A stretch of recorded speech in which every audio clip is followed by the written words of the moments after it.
make our way towards that time. So this is the area to watch closest to home. Let's zoom a little bit closer in there because, hey, there's almost no thunderstorm activity now at all, right? There's high moving winds at the upper levels of the atmosphere, fast moving winds, I should say, in the higher levels of the atmosphere, and that is kind of shearing off any of the thunderstorm tops. They're just breaking off and heading towards Cuba in this direction.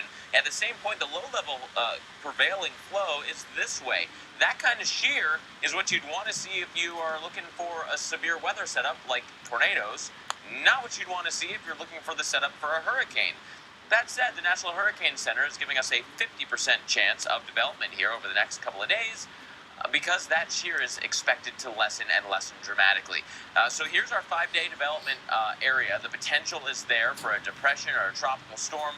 A couple of the ingredients that could still come together. Number one, the moisture, although it's already high, will become more prevalent as we head towards early next week and certainly the middle of next week. At that same point, the shear that we've been seeing, those fast-moving winds, although they may get stronger by Sunday, should really lessen up by Wednesday or Thursday. And that's when the models start to say maybe a disorganized low from the U.S. model, maybe a disorganized low from the European model. Certainly something that we got to watch this close to home. Alex. All right, Mark, well, we're expecting an above-average hurricane season. Jim Cantore has more on what we can expect. And whether you're a fan of seasonal Atlantic tropical forecasts or not, the reason they were made for us is for mariners. There's a lot of shipping interests out there, and they want to know how many storms that they may deal with over a season. These are not meant to predict landfall. They never were, and they shouldn't be used that way. When you guys look at these graphics, you say, okay, wow, we may have this number of storms. This many of them may be hurricanes. This may be 111 miles an hour or greater in terms of the wind, or Category 3 or major hurricane. But all it takes is one to hit land. So let's talk about these forecasts. And what I think has been most interesting is how Dr. Phil Klotzbach from Colorado State University, his forecast, which early in the season called for a below-average season, has changed.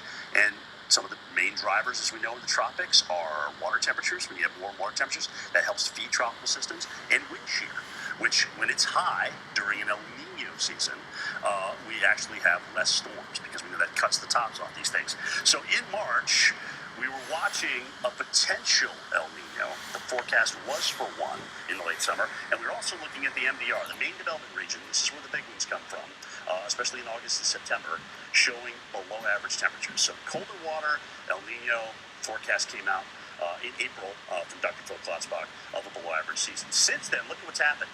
Now things have flip-flopped. We're actually talking about no El Nino, just kind of a neutral season, which means less wind in the upper levels. And look at the MDR now. Temperatures have flipped. They've actually gone above average. So now you've got warmer water temperatures in that area where it was cooler. That has led Dr. Klotzbach to certainly change things around a little bit. He's gone up to 13 named storms, 6 hurricanes, 2 Category 3 or higher. NOAA's also above average in through here when you average out the mean, and the Weather Channel above average as well. All it takes is one with these, but a couple of things that we've seen happen since March that certainly may have given us more promise for a more active hurricane season. Back to you. Thanks, Jim. And we're tracking a round of severe weather. We're seeing